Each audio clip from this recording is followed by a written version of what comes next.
Opening program parameters. Player code established. Welcome to the program. A production of themetalrobot.com. Nobody cares about the robot gimmick. Just start the fucking show already. Humans are determined assholes. This is the Metal Robot Podcast. Initializing post playback. Welcome to MRP, the Metal Robot Podcast, the podcast about all things metal and everything in between. Welcome to 2026. The 2026 season of the podcast has begun, and that means that we have a new year of shenanigans to uphold. Well, we're starting things off with a bit of a different thing. I mean, I just kind of felt a bit nostalgic bringing in that old intro. Part of this is because this episode is sort of going to be the last episode for a little bit. A weird thing to do for the season opening, but what have you. At this point, like, the reason why is better outlined on the production diary that I posted to Patreon, which if you are not following me on Patreon, you don't have to subscribe with any payment of any sorts. In fact, the production diaries are uploaded to the public, so you can check them out for free. Of course, donation and subscription is always an option should you wish to support the show, whether the podcast or even Influencers of Metal podcast or the YouTube show, any part of the Metal Robot Productions. It's open if you want to, but basically what's going on is that I'm using this opportunity this year to try to get my affairs in order for production stuff, because Influencers is going on along with Metal Robot Podcast, as well as getting back into making more YouTube videos, and as well as keeping up with social media stuff. And all of that combined, and there's just a lot of other stuff going on, it becomes a lot to handle for a one-person team. So what's going on is I still want to do all that stuff, but basically I want to try to make sure that I am covered for the stuff that is going to be getting in, not in the way, but a lot of stuff that is taking up a lot of time and requires a lot of attention. So I've outlined my plan for how I'm going to achieve that on the post on Patreon. But to summarize, I'm producing more Influencers of Metal podcast episodes featuring me and my co-host Collin. And that is going to be like the forefront of production just to get ahead of the batch recorded episodes, so that I can get that out of the way. I don't have to worry about it. And it'll allow me enough time after I get ahead to be able to put more time towards writing and recording and editing more of the Metal Robot Podcast. So that requires a bit of time, and that includes also a lot of the social media stuff that is going to be tampering down as well.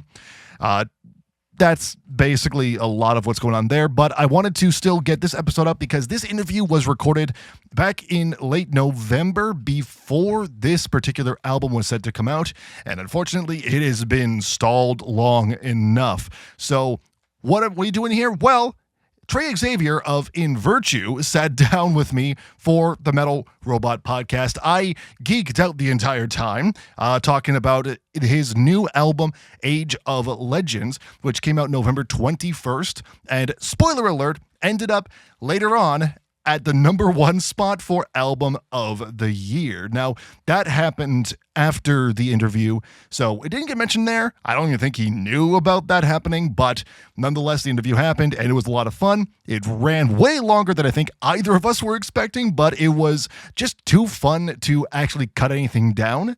So I decided to just dedicate this episode to it's just In Virtue, essentially the In Virtue interview, the Trey Xavier interview, and allow you to have this to listen to and to have fun with, and to enjoy the shenanigans that two ADHD boys got up to in this podcast. So that's what's going on there. I was going to leave it to that, and without further ado, we'll get back into more Metal Robot production in the near future, but hopefully this interview will more than make up for the release hiatus we're about to get into here. So without further ado, this is Trey Xavier of In Virtue right here on the Metal Robot Podcast.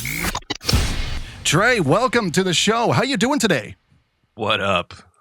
That was easily the best introduction anyone's ever done for me. Thank you. Happy to provide and happy to let the robot scold me for and remind me I'm Canadian. So welcome to the show. Nobody's perfect. Nobody's perfect, of course. But first of all, I'm very excited to have you here. I've been following you for quite a little bit. I've tuned into a bunch of your Friday streams as well. Oh, thank you. I've been waiting eagerly for this album to come out. Wow. So when I saw it pop up on my promo list, my reaction was so visceral and loud that my dad thought my girlfriend stubbed her toe or something. So you can imagine how awesome this is for me. So welcome to the show. Let's talk about that album, though, and why it was so anticipated. 6 years in the making, and partly because, the promo even mentioned this, your producer kind of just fucked off and left you guys with only 10% left to finish. So spill the tea. It's tea time with Tom. What happened here? Well, I'll say as much as I want to without getting petty, I guess. Okay. Because, like, Yeah. If first of all, there were two producers. One of them did not screw us over. Ooh, the other one did. Guy. The one who did not ghost us and screw us over, who actually kind of rescued the album, is Mazen, who was also the drummer on the album. And then there was another guy who shall remain nameless, of course, and who also did amazing work on the album for the tracking process. And it was just that he left us hanging with I estimated 10% because that felt like what we had to sort of make up at the end with other people to sort of fill in the gaps. But it was literally like one final page of notes, and we thought he was dead or something. Like I emailed his boss and like all that. Like I was like, is he just dead?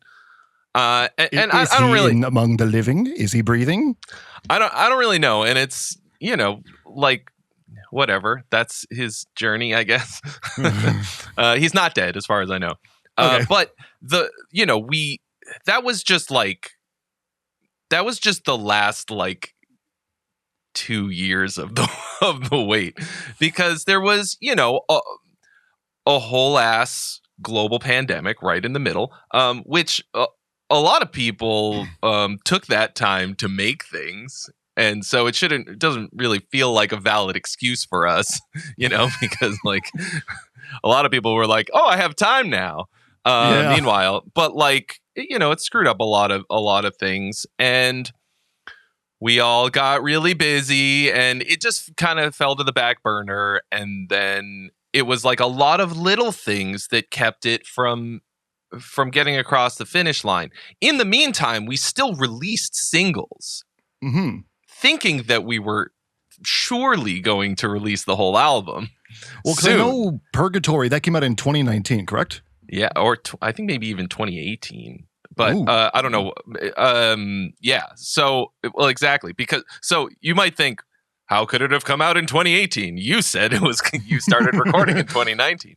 Initially, it was not going to be an album. We were going to do a 3-song EP that included the tracks Where the Edges Meet, Push That Rock, and Purgatory. Push That Rock is like, it's a song in its own, but it just rolls right into Purgatory. Yeah. Rolls, get it? But you got a soundbite for that. Of course I've got a soundbite. But ADHD plus soundboard plus living on the fucking dream, baby. And we got it. We got this show in a nutshell. And so we recorded those 3 tracks like separately, kind of. We just did them, got it done, released Purgatory and Edges Meet, and then like we at some point decided that it should be a whole album, and I don't really know why. It might have just been kind of scope creep in a way. Also, yeah, I think we just got ambitious, which can be good. I mean, ambition is sort of everything. It's the difference between me being like, I guess I like playing music, and putting something out. Because if you're not, you're just never gonna do it. You'll never put anything out. But 14 tracks and 6 years later, I kind of wish that we just started with that EP and then like maybe made a second EP that was a continuation. But anyway, so we, then expanded it. And I think the other thing too is that I really latched on to the concept, and I kept writing things that were about the same thing.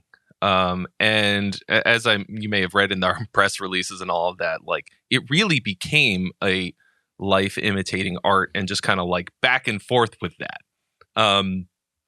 Because the harder it got to do anything, the more I wanted to write about how hard it is to make things. And initially, right, it's sort of autobiographical in a sense. I am not the ancient Greek tyrant of myth, Sisyphus. Okay, I've never done anything as terrible as he has. Good to know. That's a very checkered past right there, Trey. You're admitting here. But it's what's known in art as a metaphor, a simile, perhaps, allegory. But I was in a way just like letting go of how sort of badly I did a lot of things before, mostly musically in the band, doing things that just didn't take off the way I imagined that they would, or whatever.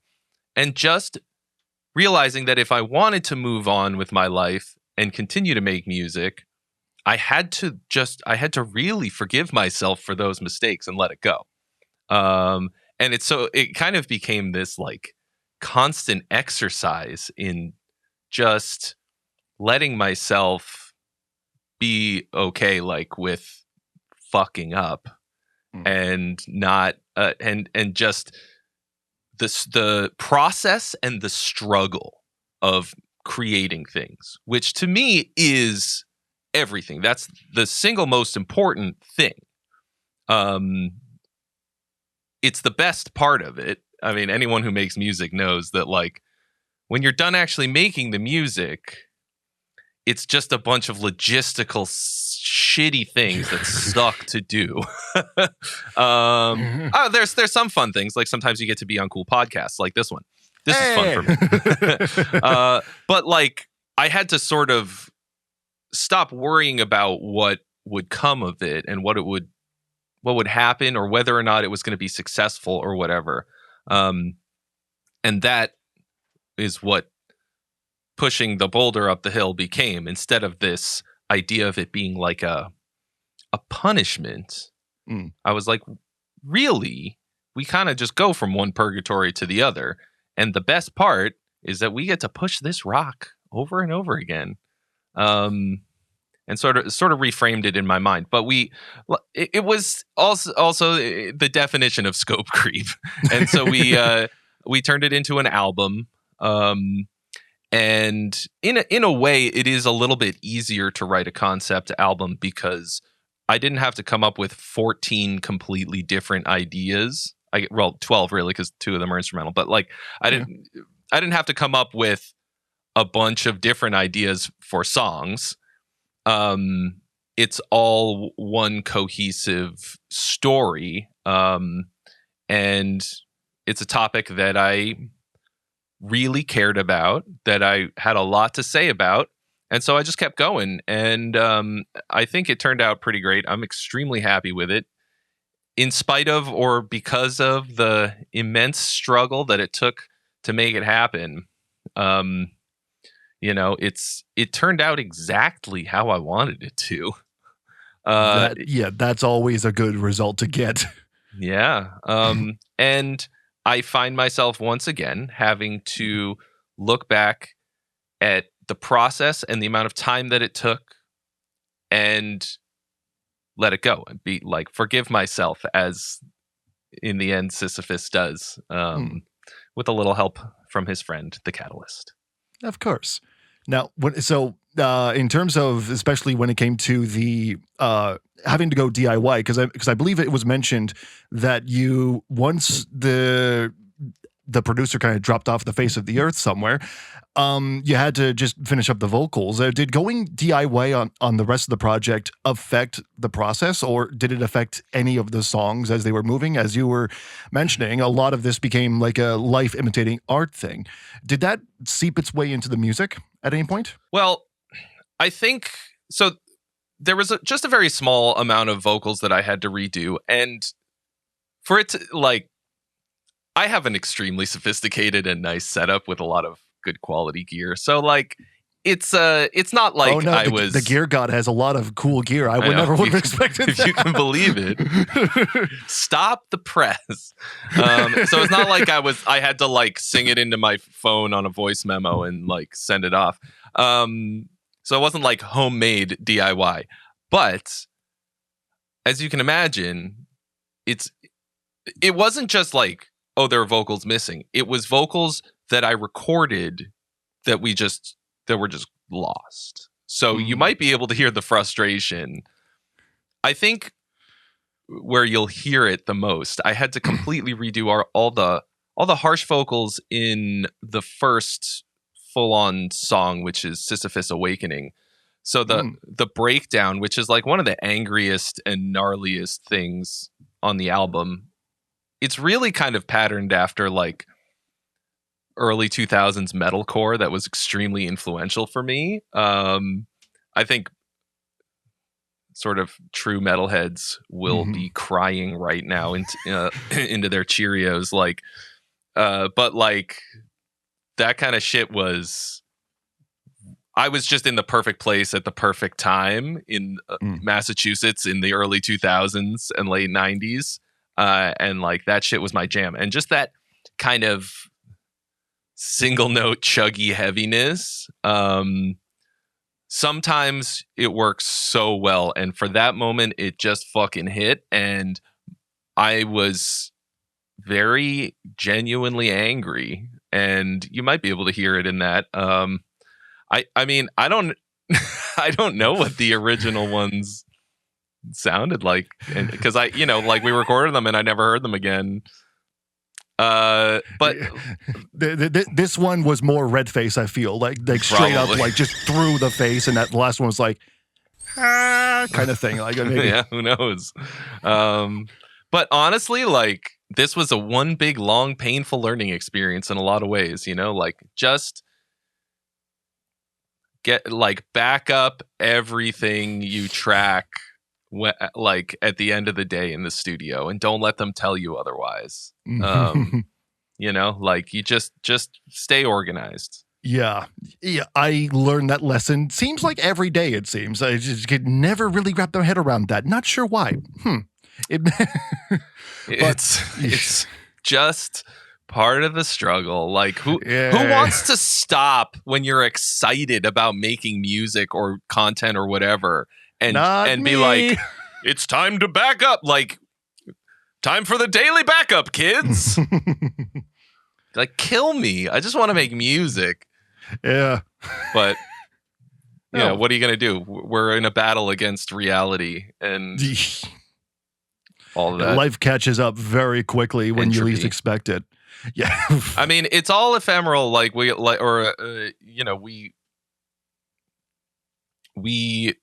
eventually everything crumbles to dust. Like there's nothing for it. That's just the life, and you can't hold on to everything, and some things get lost. But at least until I'm dead, I want all of these things to continue existing, right? Like I don't like the moment that I had the physical CD in my hand, which was literally 2 days ago. I was like, I felt such a weight come off me, and such relief, because like no matter what, now there's this physical version of it that exists somewhere. So and as we sell them, we'll be scattering them to the four winds, right? Yeah, it's a very physical sign that what you made is finally done. Yeah. And that it, like, even if my house burns down and I lose all the hard drives with everything on it, it's almost like there's backups out in the universe. Yeah. So Yeah. that's just anxiety, though. Yeah, it's gonna be gloom aside. Yeah. Next album's gonna be just like slow and doomy. It's gonna be like My Dying Bride version. No, it's just going to be Dope Smoker again. Like it's Dope Smoker. Yeah. So Age of Legends. So as we were talking about, it follows a Sisyphus-inspired protagonist, which, for those who aren't aware, Sisyphus wasn't exactly the best role model of a Greek king, even before he got stuck working 9 to 5 million, pushing a boulder up a hill with no overtime. So, but how closely does this protagonist for this particular story follow the original story? It really just sort of picks up at eternity, like where the old story left off, right? So he's punished for eternity, forever. He's supposed to roll this boulder up the hill, right? And it's supposed to be a warning tale, right? Like, if you do bad things, this is what's going to happen to you. But nobody really can actually understand the concept of eternity, like forever. And it's not like, when you stop and think about it, like the entirety of human existence is like a blip compared to how long everything has existed and how long I presume it will continue to exist. And I think the idea of eternity was sort of invented as a way to keep people in check, right? Like there's not really any such thing as that. When you die, you rot in the ground and your existence is ended, as far as I am concerned. I think it was created as a way to control people with this system of punishment. And like, that doesn't, to me, it doesn't really make any sense. I think the crime should fit the punishment, but I also don't think that, by and large, it's possible for the crime to fit the punishment within a human lifetime if you do enough terrible shit, right? So it's comforting to people to think like, this horrible fucking tyrant who killed thousands of people. I don't know the whole story of all of his exploits and terrible things, but they were all very, very, very bad, right? the misadventures of Sisyphus. That's going to be a new Sisyphus, yeah. New sitcom on ABC. They're running out of ideas for shows, so fuck it, let's go. Sisyphus. Let's make it happen. He's rolling a boulder, but can he rock?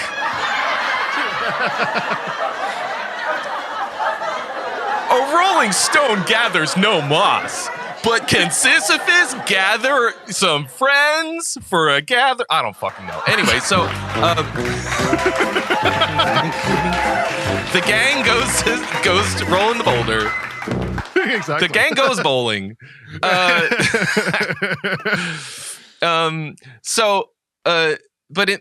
Conceptually here, he's been in this punishment for, we'll say, thousands of years, and he decides, once again with a little help, a little whisper from the catalyst in his ear, this idea like, are you actually still being punished, or are you now just punishing yourself? Because is there a point at which you will actually have atoned for these bad things? Yeah, it's kind of interesting because you think about it, the longer you're in that punishment, like as you mentioned, thousands of years, it's possible you start to believe that I deserve this punishment and therefore must keep going until I feel like I've atoned for myself. The thrust behind the album, the actual concept, is self-forgiveness, because for you, that's the only thing that really exists. The reason we seek forgiveness from other people for the things that we've done to them is so that we can feel as though we're absolved. And if you care about that and you want it, then I think that's the only way you can actually reach that kind of a point. Now, like, I chose this like really, really bad character because the metaphor is perfect. And because even though he's really terrible, he's not the obvious choice for worst person ever. And then, like, but in actuality, like, it's so unlikely that any of us will ever reach any kind of a situation where we could even potentially be punished for eternity, much less, like a lifetime. But, like, I guess I really like to polarize things for context, because even though, once again, it's sort of autobiographical in a way, I set the bar really high for terrible so that I can look at my life and be like, oh, I let 6 years elapse to get an album out. I think that that's not that bad. Like, I'll be all right. But so he like, it asks these big questions and it poses them as conversations, but some of them between Sisyphus and the Catalyst. For example, the last single off the album, Karma Loop, which we made a music video for, features Charlotte Wessels, good friend of mine, as the Catalyst. And it's, I think, the most explicit conversation. And the concept of the Karma Loop, to me, was almost a revelation, right? Because in this sort of karmic retribution idea, which is, I'm probably misunderstanding in a certain sense, but like the idea of karma, like, oh, karma's gonna get you, karma's a bitch, payback's a bit, like that sort of thing. It's this idea that like everything kind of comes back around, but if we actually are getting reincarnated, right, and the things that we did in our past life sort of determines what our future life is like, or our current life. How does that help us if we don't carry the memories with us? The line, with no memories, an insect cannot learn to be a man. Right? So like, if you get reincarnated as an insect, how are you supposed to improve for the next time around? And if you get punished for eternity, how does that help you? Mm-hmm. How does that help everyone? If you, like, and are we actually just going around and around and around? If that's true, is there any real such thing as actual consequences?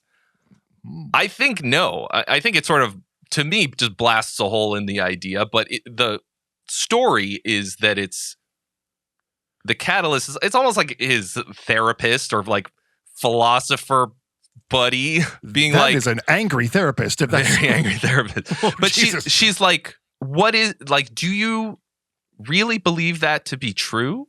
Do you think that that's it? Because to me, it feels like a cop out. It feels like you are just trying to cop out, so that you can define yourself as a bad person, so that you can absolve yourself in that way. You just go, oh, well, I'm a bad person, so these are the things that I do. Because in the story, when he gets out of purgatory, when he breaks himself out of his torment, he goes right back to his old ways. And he has to like rise and fall like the boulder. But this time with the knowledge, like the sort of understanding of what he's done, and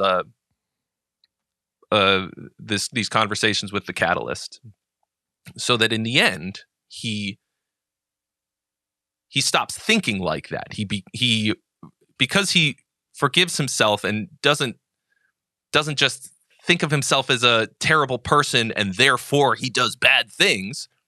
He gets to start over in a new way. He starts the loop over, but this time he's breaking good. I don't know. Is that a thing? He's no longer breaking bad. Sure. Anyway. Jesse, we have to cook. We have to cook. The real quote that I always think of from that is when he goes, when he finally admits to Skylar, he says,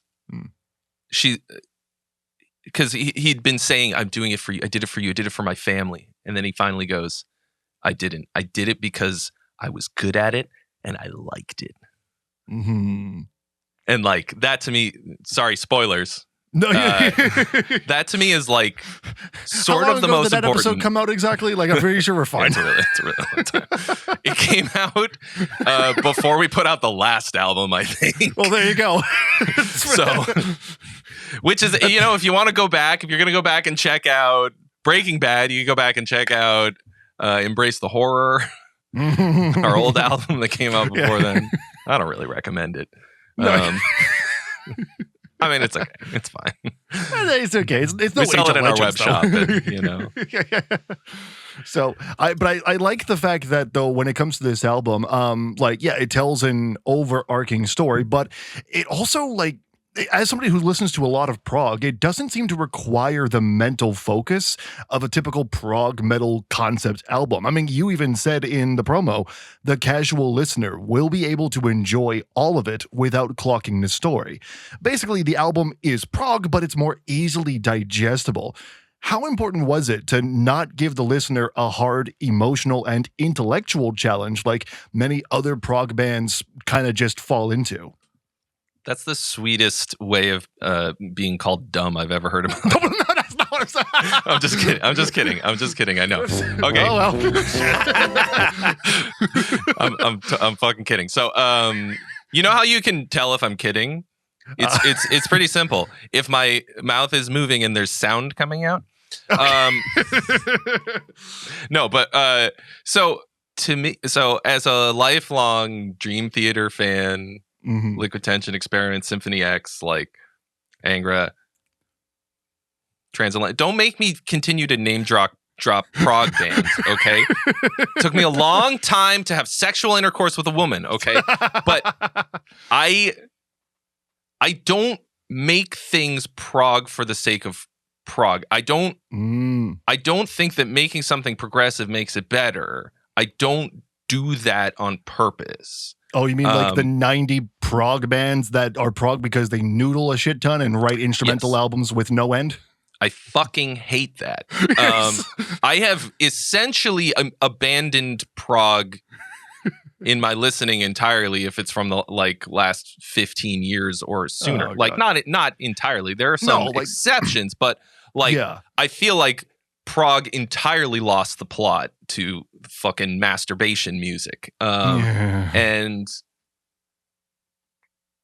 I probably made that worse in some ways, but for the music that I make, I don't like, I kind of hate being labeled prog because I don't want my music to be focused on prog fans, like to be made, like I think that prog fans aren't really going to like it in a way. There's some progressive shit in there.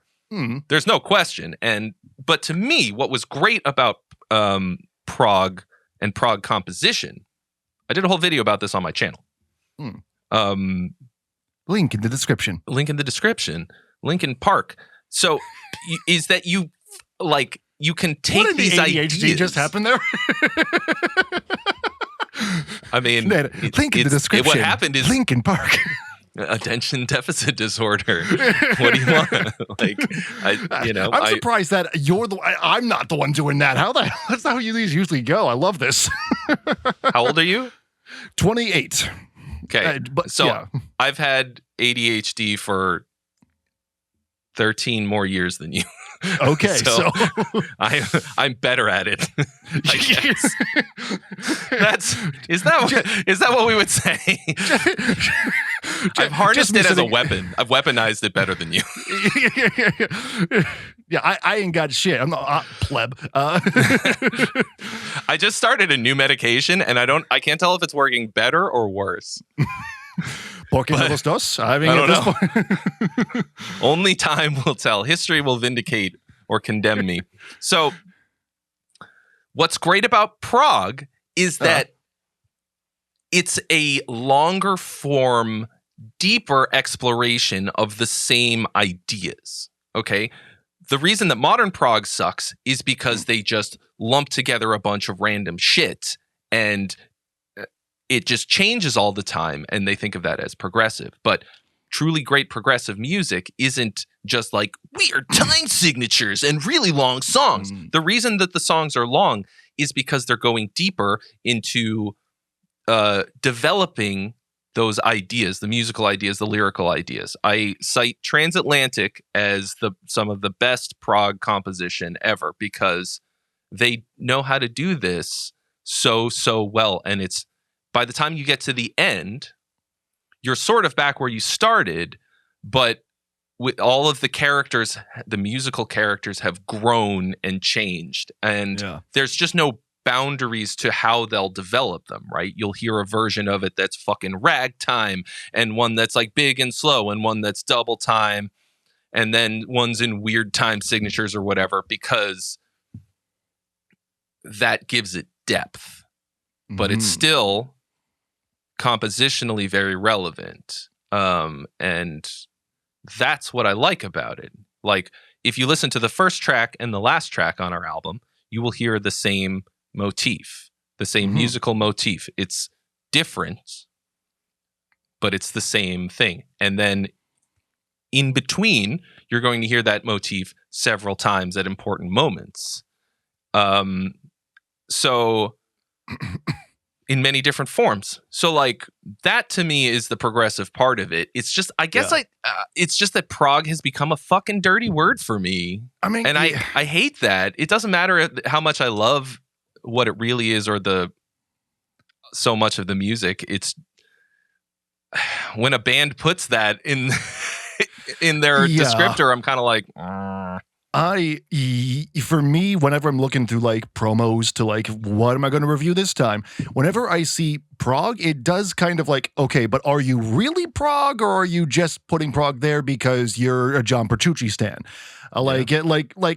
Or even worse is when they have like their own made up genre as like a description, as if that fucking means anything. Like, what do you mean you're dead metal? What is that supposed to mean to me? That's not like, are you just new metal? Are you gothic metal, doom metal? What are you talking about? I don't want to open those floodgates, but I think that I think the genres are not real. Personally, No, I think they're complete fucking nonsense. But then at the same time, how do you describe something like that in one or two words? It's rough. Like so, as my other job on Gear Gods as like kind of a music journalist, I'm constantly also on the receiving end of lots of press releases and stuff. And like I always say that genres only matter to two types of people: fans who want to find more music like the music that they enjoy, and journalists who are trying to categorize that stuff for those people. And because of that, publicists also have to really care about it.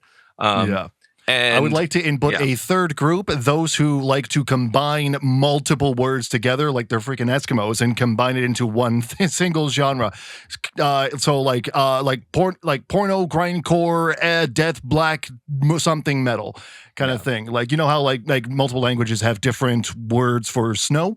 Yeah. Kind of like that. That's the third group. That's true. I'm personally a fan of portmanteaus, like taking words and squishing them together, cutting up parts of them and sticking them together.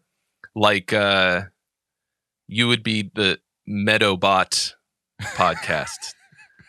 Tom K. Meadowbot. Yeah. Rebrand. Tomica Metalbot. Anyway, that's my favorite shit. But that's just because, I don't know, it might be because I'm really lazy and I don't want to say a lot of words. I'm the opposite of those people that you're describing. But like progressive is the word that they use once those names start to get too long. But it's a catch-all, and I think to sum everything we're saying about it is that it kind of doesn't fucking mean anything anymore. Yeah, no. Like, to me, when I see prog, what I'm expecting is the music has intention. Like, every note, every bar, every phrase, like everything has intention.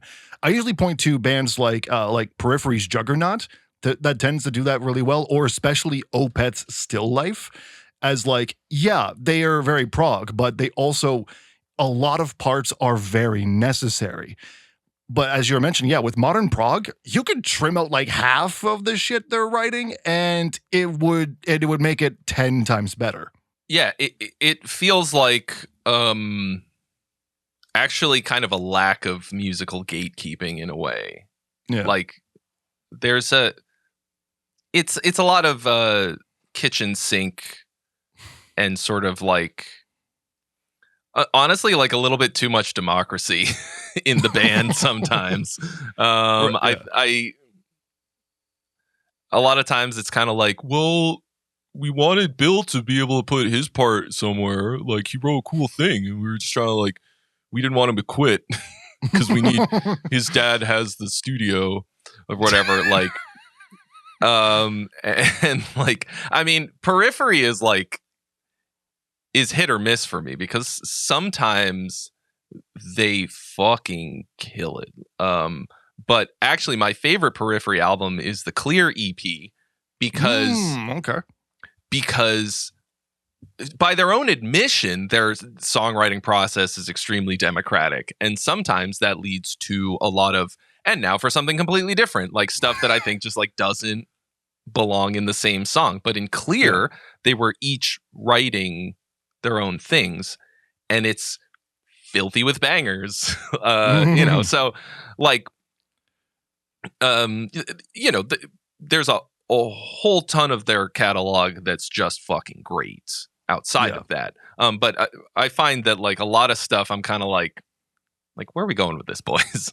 Not to throw poor Periphery under the bus, because I do really like their shit. Have a Blast for me is one of the most unique and amazing songs with the craziest fucking riffs that are sort of like the polar opposite of every dumb gent riff that became ultra popular, like single note fucking half-ass fake polyrhythm nonsense throughout the 2010s, that like Periphery sort of inspired a lot of like uncreative people to make something that sounded like that. But like Have a Blast for me just blows the fucking doors off the whole thing, and like that's the only one that I ever actually learned the riff.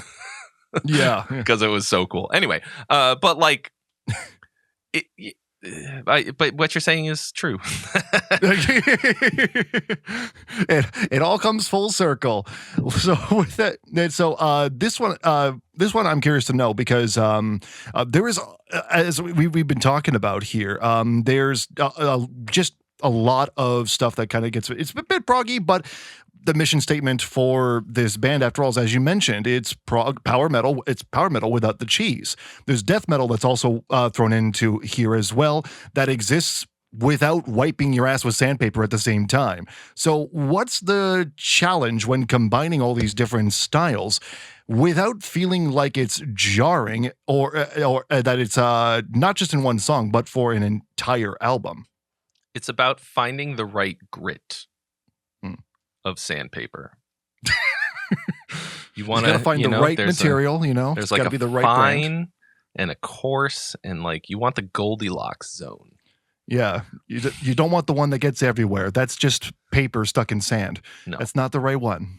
You don't want paper made of sand. I think that would just be glass. That's even worse. I think that would be Anakin's worst nightmare, but either way. Fuck. That's a good one. Now that's pod racing. Hell yeah. Okay. Goddamn. So, serious answer is that you can't just stick things together to try and make it interesting. And have like random jump scare changes. Like some bands do that effectively like as an effect, as a compositional tool. But most of the time when people are trying to just like slap stuff together, it doesn't work because it's not authentic. For me, like, I've gone so deep into all of these styles and spent, like, I'm genuinely a fan of death metal and metalcore and real power metal, like fucking power metal. And like pop music, EDM, break, like drum and bass, breakbeat music. Like, I genuinely really love all of this stuff, but I don't like it because of those genre ideas or something. Like, if I like the sound of it, cool. But to me, I just love truly great composition, really great songwriting, and then also cool sound design or like production ideas. You know, to me, and people aren't gonna like this. I made a whole video about this on my channel as well. I don't think metal is a musical style. To me, it's a production, sound, and like those things that you were saying before, like porno grindcore, like death blackened thrash, like all of those things are the musical part of it. And then at the very end, you put metal. And to me, what that signifies is that it's going to have big distorted guitars, like punchy double kick drums, powerful vocals, grinding bass. Like it's the sound of metal, and then you apply music to it, or the other way around. So what was the question again? The question was like keeping it cohesive. So to me, like that's one of the sounds that I like, but I don't make metal just to make metal. I write music, and then I'm like, that's just the sound that's my favorite. And so I sort of apply that to everything for the most part. There's one song on here that is just piano and vocal. Yes, The River, right? The River. Thank you. Such a great song. That's an underrated banger in my opinion. Holy shit. Thank you very much. Yeah. My when I played it for my girlfriend, she cried, and I was like, "Oh, okay." I mean, it's very emotional for me. It's like, it's a big moment for Sisyphus. It's his lowest point. But thank you. So, like, how could I put a piano and vocal kind of ballady thing on there? Is that metal? It's obviously not. It's a metal album. We're a quote unquote metal band. But like, it's not about whether or not it's the sound that it is. Does it fit in that moment? Does it work for the feeling I was trying to get across? And I'm going to use a band that I have recently done a lot of analysis of, primarily because I'm trying to understand their appeal and massive you're commercial about to success. say Sleep Token, aren't you? About to say Sleep Token. I think I just did. Like, done a couple videos on the channel because because it's very, very unusual songwriting compositional style for how huge they've become. Like, it doesn't seem like it should work. And after a great deal of analysis, listening to the comments of fans who really like it and telling me why they like it, it's kind of like a musical, in the sense that they're like, the lyrics are everything for them. And they're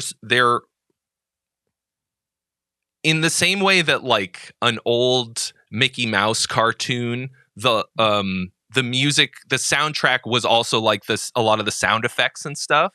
Like, if there was like a funny, like, fat guy in a big trench coat walking across the screen, the music would go like dun dun bum bum bum, you know, and it's really, really tied to what's happening on the screen. It's all, in this case of Sleep Token, they're like really kind of scoring the lyrics in a way. And so even though musically it's very all over the place, they're like really underscoring these important ideas in the lyrics, and the music sounds like what he's singing about. So I don't really love that.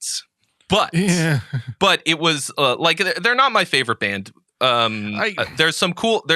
The most recent one that I listened to and did a video about, I thought was really great. I can't for the life of me remember which one it was. But to me, it's sort of like that, but in a more musical sense. Like that's what the lyrics to me are very important, and I'm doing a little bit of what I just described. Like there's. Or kind of a lot of it, but it's less schizophrenic. It's less all over the place. You know, it's less, actually a lot less ADHD. It's funny because ADHD is like, it's an operating system. Okay. Like it's the final D in those letters is disorder, but it's not a disorder. It's it's just an operating system. It's the way that your brain works. And it's Apple versus Mac, so Apple versus PC versus Linux kind of deal. Exactly. Take Me Back to Eden, I think was the last one. Yeah. Really, that one's really good. Really, really well done. And I think part of the reason. Sorry, real quick, the ADHD thing. Yes, people left comments that go both ways on that. They're like, this is too ADHD, or like this is the sound of ADHD. And then what? And also saying like, I hate this because I have ADHD, that kind of thing. And I'm like, which is it? That doesn't make any sense. I mean, that just describes a lack of understanding about ADHD. But for me, in spite of having what I describe as nuclear ADHD, I don't like the constant changing of things all the time. I like something that's a bit more cohesive, but with a little extra spice. Like, like I said, I listen to a lot of pop music, and because I love catchy fucking bangers, ultra straightforward shit, but they're typically not interesting enough for me. But then like a band like Unexpect, who I think of as like, just completely spastic nonsense that's like kind of fun to listen to, but like compositionally a nightmare as far as I'm concerned, and like I tune out. I have the opposite reaction. It's too interesting. So I like a little thing, sort of an in-between bit, right? But so for me, like I do not think of it as combining genres ever. That never enters my mind. Okay, I have a palette of tools and sounds that I know how to make, and even if I don't know how to make it, I can figure it out. We're always chasing the sound in our head, of course, and that's really the only thing that matters. But how did that sound get in there?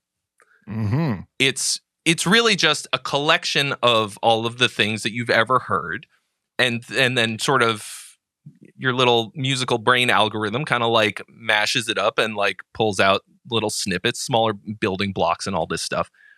And that's your musical experience that you're drawing from, right? And I've listened to all of this music my whole life, and it's all just sort of wormed its way in, and it comes out very naturally and intuitively. I'm never going like, now it's time for a death metal part. I am going to make death metal times now. Engage growly voice algorithm. Like it's insert random orchestral bit just cuz. Just cuz. Yeah. Just cuz. I don't do anything to surprise people specific or surprise or impress, because I am very rarely surprised or impressed by by musical things. Maybe I'm just a little too jaded and have seen it all. You know, like I don't really give a shit that somebody can shred real good.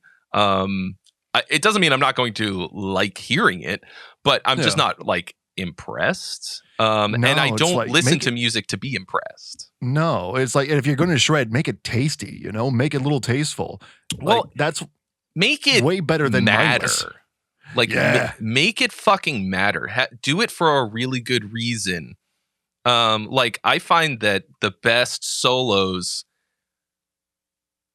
have almost as much to do with where they go in the song as what the actual content is. Mm-hmm. They're both important, but it's people care a lot too much about the technique and all this other stuff, and it's like, as a almost 30-year guitar player, okay, like someone who spent 8 hours a day in the Berkeley practice rooms, woodshedding scales and solos and shit, okay? I still love the sound of fast guitar playing. Of course. And to me, it still sounds fucking awesome. But there's this whole weird little subculture of guitarists just trying to impress and outdo each other. And the techniques have gotten crazy. And sometimes they're like fun to watch in like a little Instagram clip. But the musical usefulness is a bit limited because they wind up very min-maxed, you know? They get crazy good at their instrument, and there's no context for it, you know? Like they don't know where it should go in the song and what it should do to help serve the song like any other part of the song. It's not, the guitar isn't like special, you know? It doesn't like, it's not like there's a dude whose only job it is to play solos and he like walks on stage, plays a solo, and then fucks off, right? Yeah. No, yeah. I think I have literally done that as like a guest at a show at least one time, but come on, even, you know, like even Stevie T when he joined Dragon Force, when I saw Powerwolf in Toronto, even Stevie T was on for like a few songs. Yeah, exactly. They like, but you know, it's not like they wrote that for him and he's a member of the band.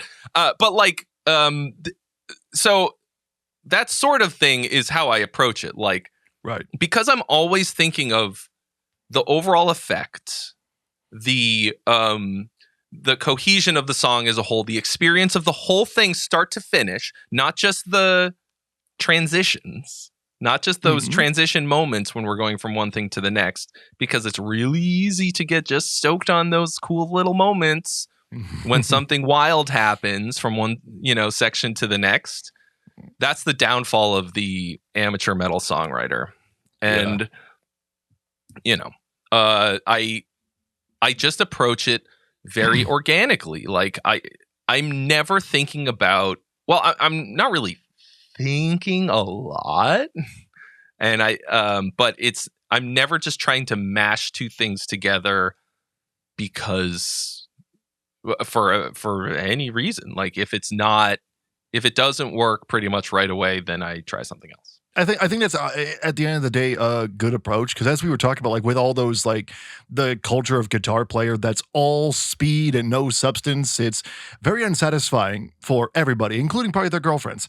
But when it comes to the album though, little fun fact for those who might not be aware, you have a songwriting course that people can get, which, if you didn't know, is down in the podcast description. Be sure to check it out. This ad is not sponsored, but you have this songwriting course that teaches people songwriting techniques and tricks that can pop up, but don't always pop up in your live streams. But with that in mind, when writing the album Age of Legends, were there any of these, I'll call them Trey tips, that you either ignored or did the complete opposite of? Ooh. That's a good question, and you surprised me because that's not where I thought that was going. But it's good to know that this is not sponsored, so I'm going to request my Venmo back from you. Shit. I actually have 4 songwriting courses now. But howsongsaremade.com. But thank you for the plug. I appreciate that. That's how I keep the lights on in here. And as you can see, we've got a lot of lights. But so yes, 100%. So I did say that the album is exactly how I wanted it to be. And that's mostly true.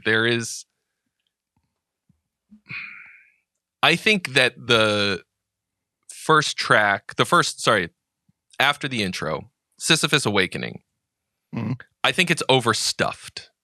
But it was one of the first songs that was written for it. It was written so long ago that I actually had to credit our old keyboard player, Laura, for some of the writing because she contributed some keyboard ideas that we wound up using.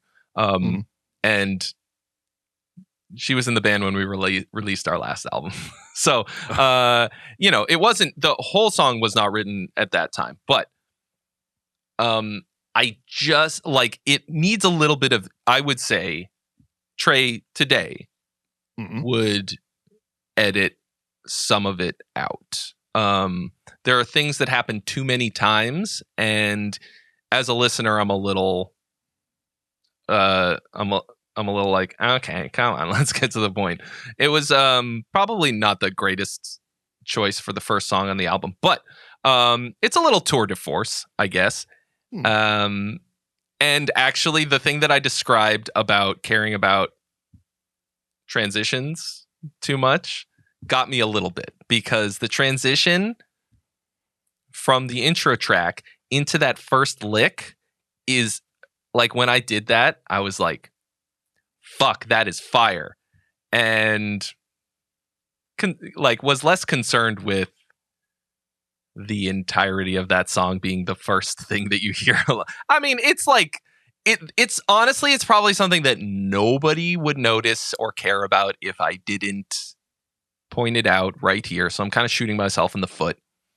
But it's the most overstuffed one on the album, and it's not even close to the longest song. So if I wrote it today, I would cut probably like a minute out of it. Not just for length. I wouldn't just cut a minute just to get it down to fighting weight. There are parts that are just like a little too much. But I would say my biggest weakness as a songwriter is that sometimes I don't let the song breathe enough. What do you mean by that, though? I tend to have things happen, always something happening in quick succession. You know what I mean? There's not a lot of just kind of open moments, little instrumental bits to let you kind of absorb what you've just heard.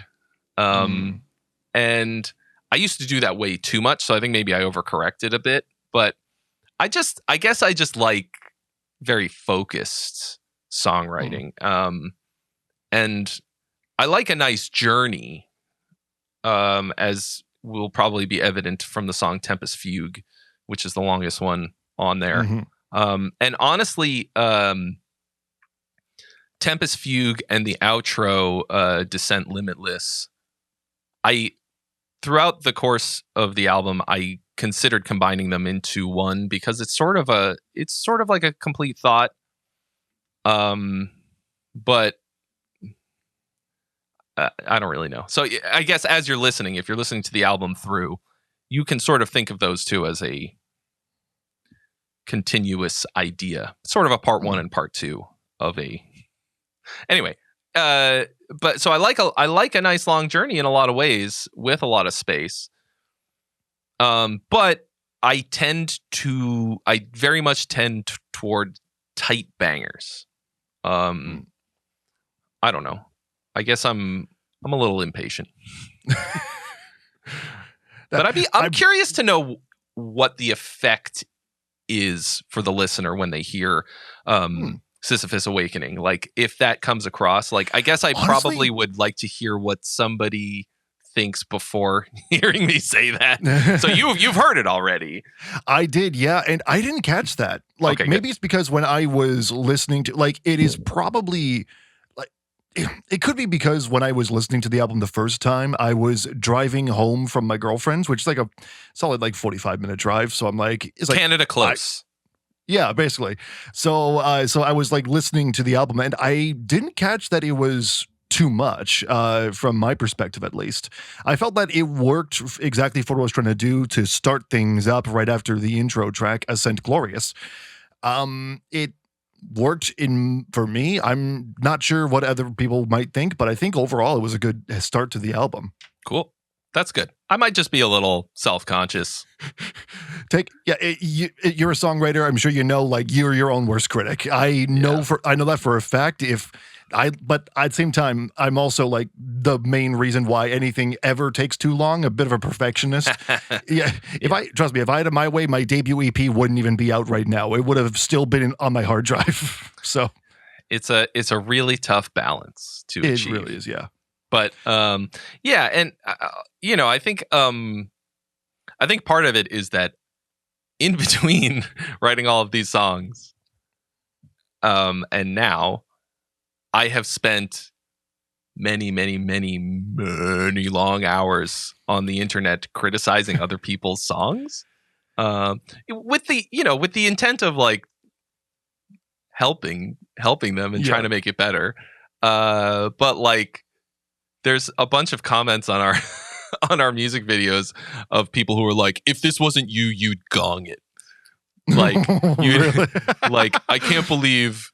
I mean, like, I give a shit about comments, but it's just funny because I think they sort of speak to my small insecurity about that being like, oh, motherfucker, you told me that my song was too long and had too much shit in it, and then you put this out. So I mean, whatever. Like, I stand behind everything. That's the only thing that I guess, in terms of the structure of the song and the story, that sort of felt to me on final listen, just it stuck out as maybe being a little overstuffed. But so like, Trey today, who wrote that, might be like, maybe we just do a little snippy snap, just a little snip, just snippity snip. And if any consolation, a lot of those comments, I'm sure they came from some of the people who submitted AI music, AI slop, and were then rejected. So, hey, weight off your back as far as I'm concerned. Yeah. Well, they got a lot of time to be leaving comments if they're not writing songs. So what are you going to do? Exactly. More time to talk shit when you've got nothing to prove. It's just a good balance. So with this album, by the time this is recording, it's actually 2 days away, but when this is released, it'll already be out so people can check it out. But with this album, what's next for In Virtue? Are there any live shows that you've got planned? Maybe a potential tour coming up? We don't have anything in the books, or, hard planned or booked or anything. I would very much like to.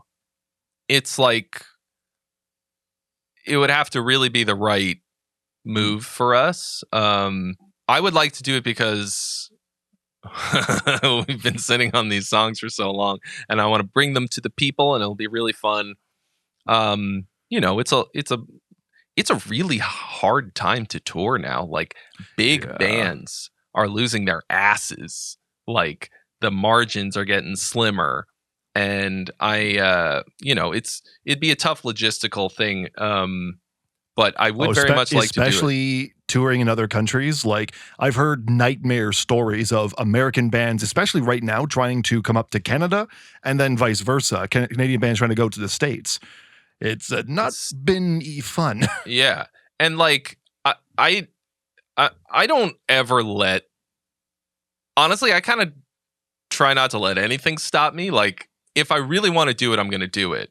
And if the boys can do it, we're going to do it.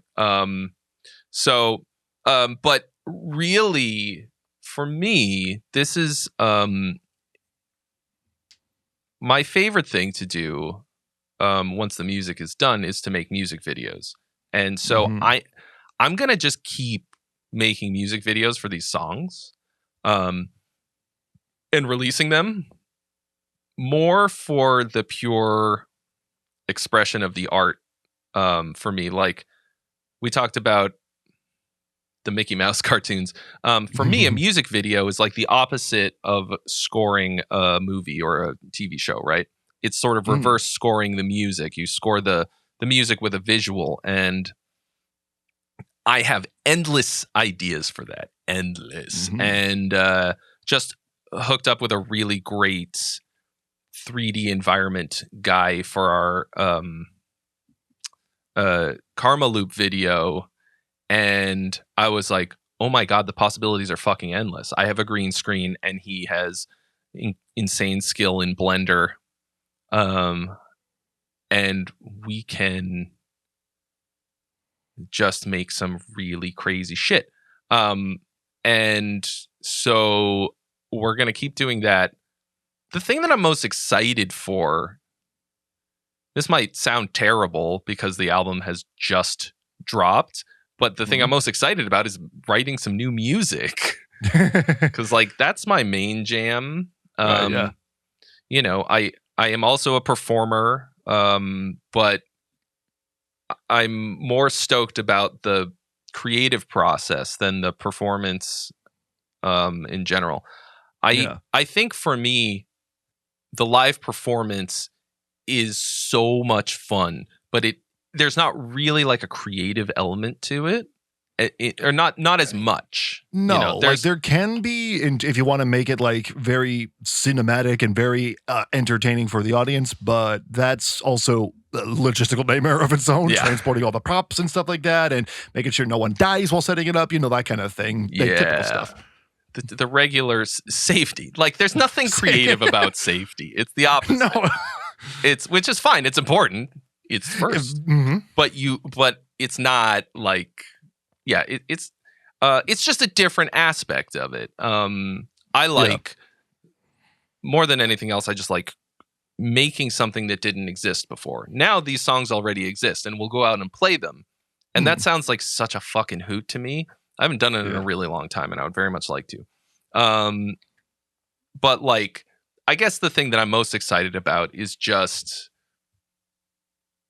doing more of the creative parts of it, and then soon-ish, after the hype train has left the building, and there's not really much more promo we can do for this one, just to be recording things, to writing and recording new music that is not part of an album, because we have full production capabilities on all fronts.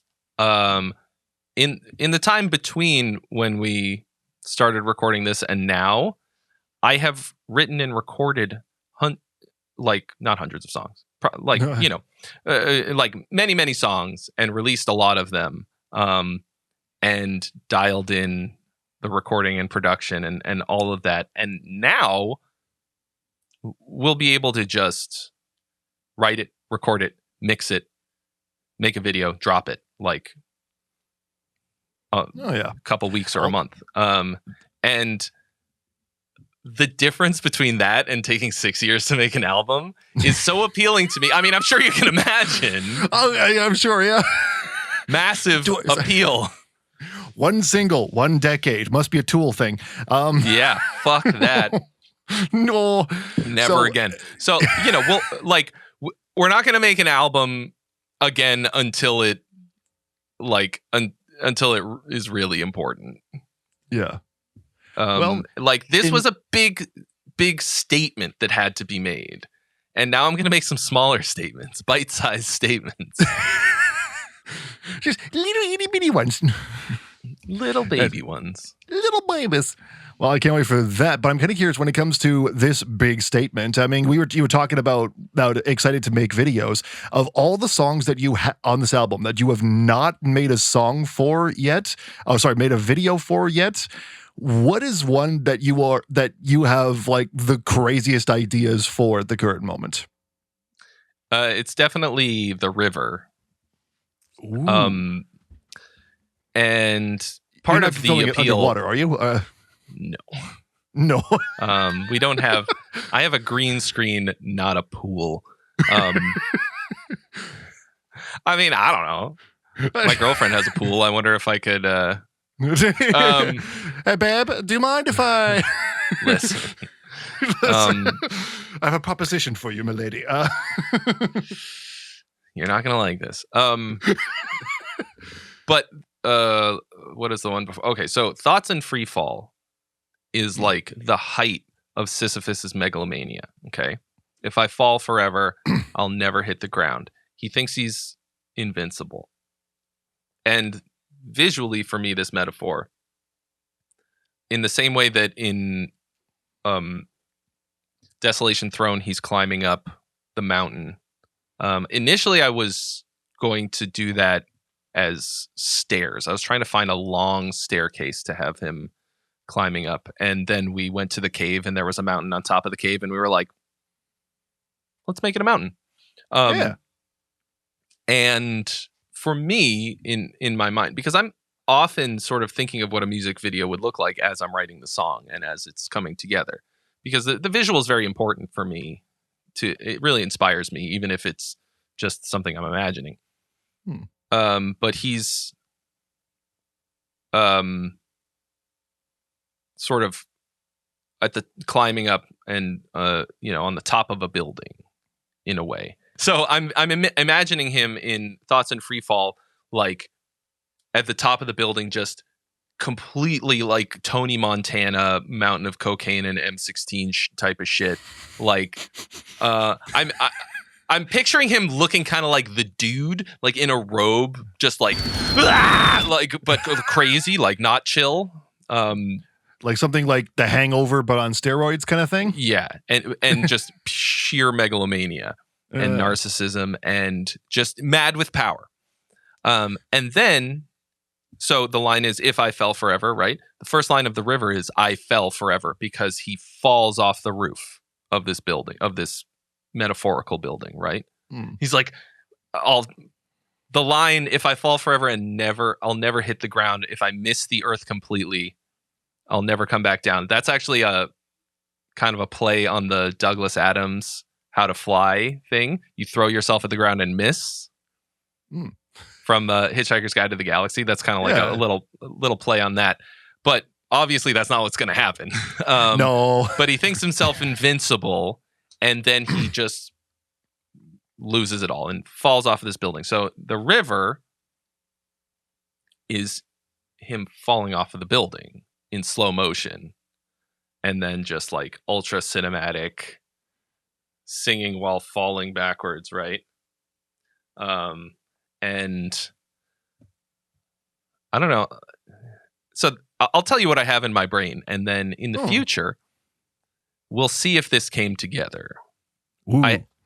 So I have an idea that some of the song is like ultra hi-fi blender, environment type of shit, and then some of it will be like stop motion.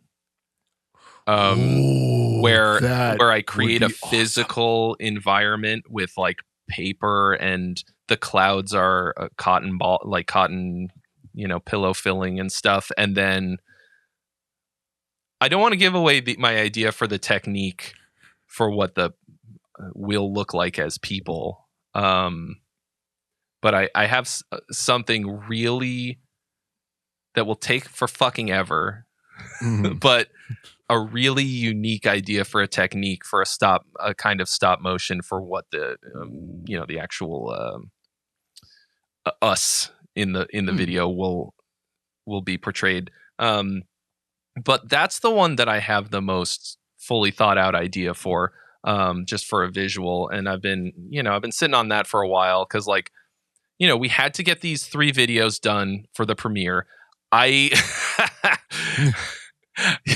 I can't even tell you. Okay, you think about the amount of time that we had to prepare this. Okay, the whole fucking thrust of this interview is that it took us 6 years to make this album. We finished the fucking music video for Karma Loop. We got the final version for it like a whole day after we were supposed to get the link to Metal Hammer. Okay, like I fucked up. Okay, because I procrastinated a lot.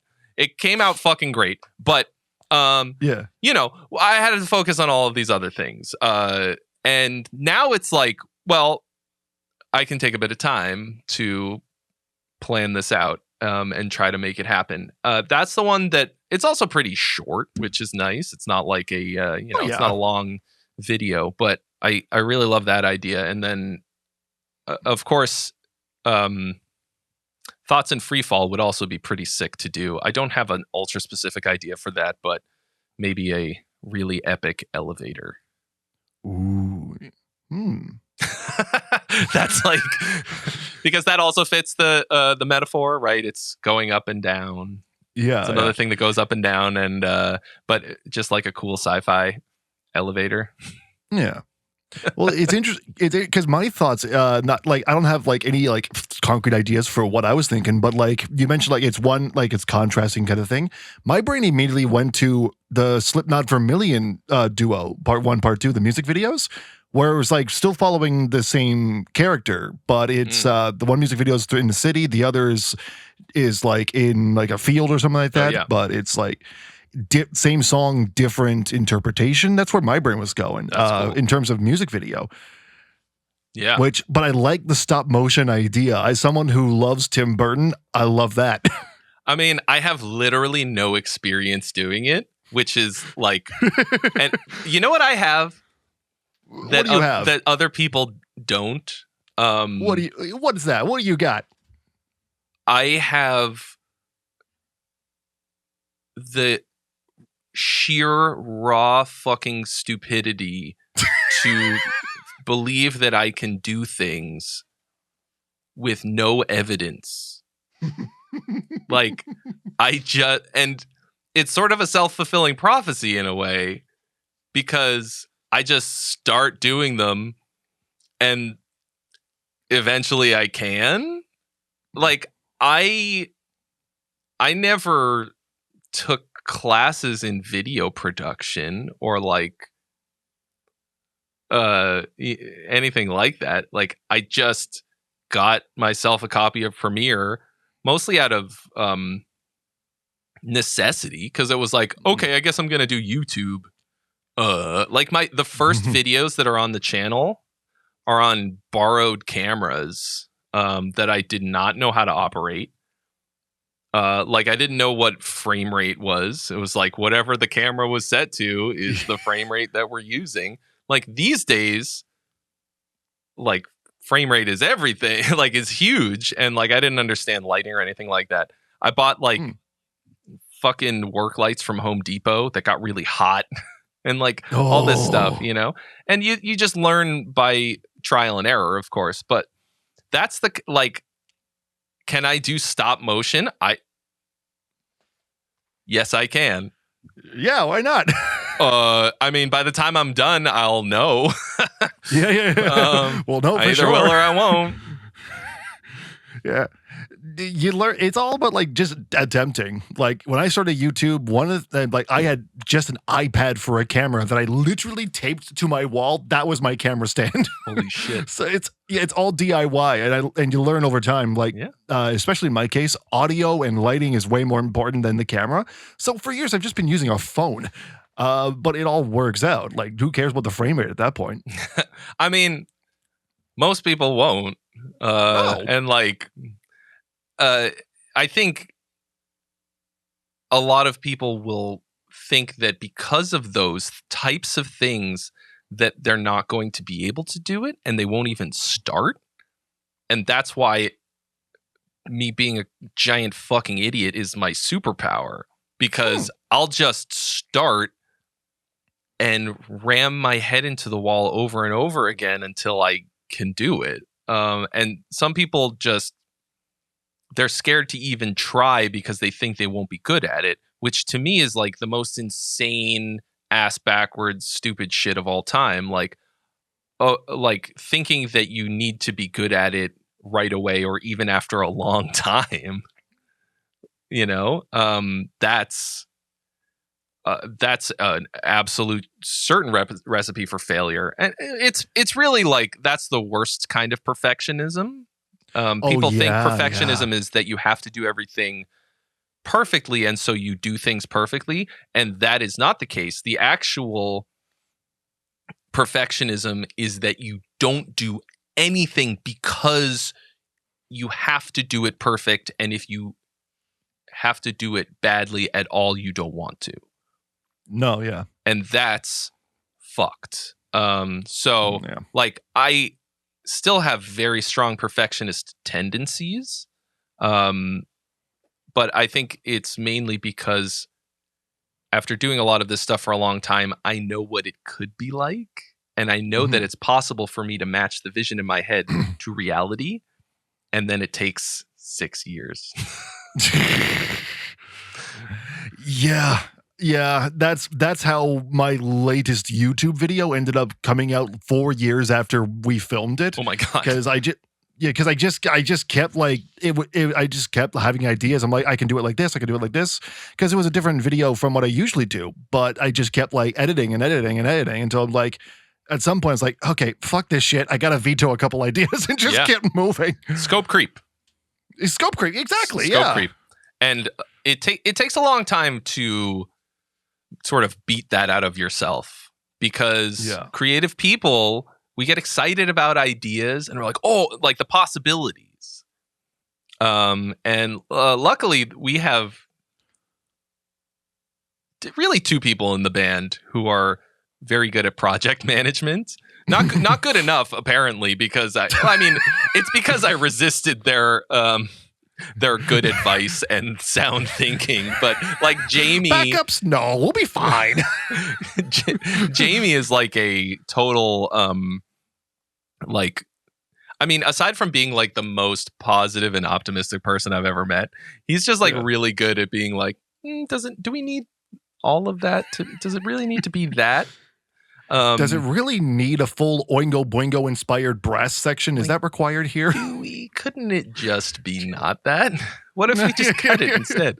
And like, although I have not taken it nearly as much to heart as I probably should have, I do now, like, I do consider scope creep when I get ambitious. So it's just like, oh, what is actually really important?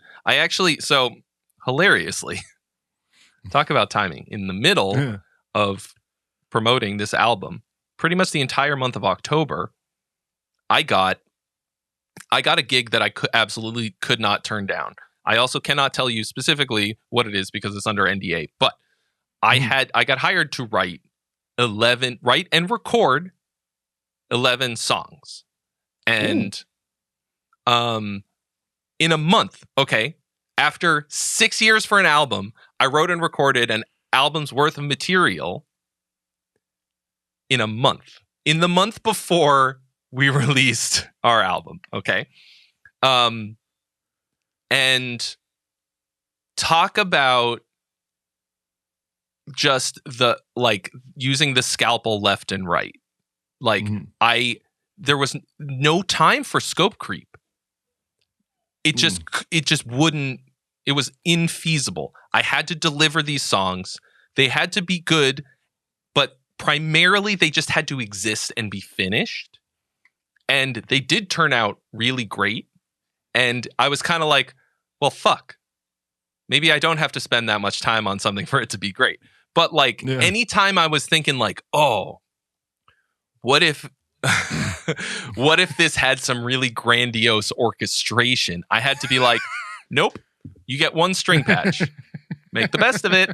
Like, I had to burn the scope creep out of my body or I was not going to get paid. And it was such a great experience for me and such a like great way to focus in. Of course, the ADHD brain, fueled by urgency and novelty above all else. So in a way, this was actually an ideal gig for me because every song was different. And they had to be done by a certain time. So it was like novelty and urgency score through the roof. Yeah, we tend to work better under pressure like that. Yeah. But we can't put the pressure on ourselves. It's impossible. No. So we crave structure, but we rebel against it. And anyway, that's a whole other podcast. That's a whole other podcast. Well, as we begin to wrap up here for this interview, I have one final question. It is probably the most important question to date. I don't think anyone has ever asked a question like this. If you could be any cereal box character, who would you be?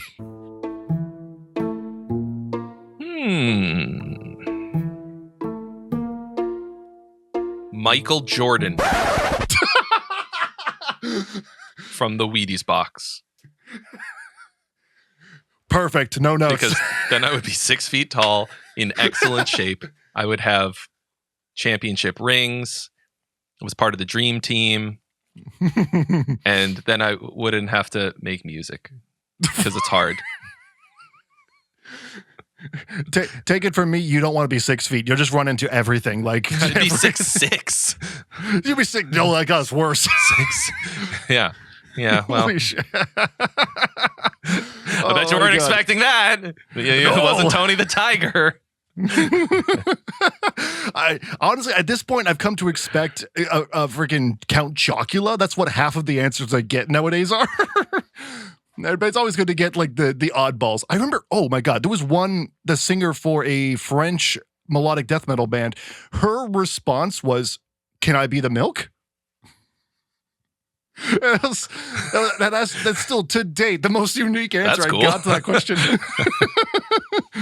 Oh my God. That is, yeah. Trey, this was awesome. Thank you so much for joining me. This is a great hoot. Thank you so much.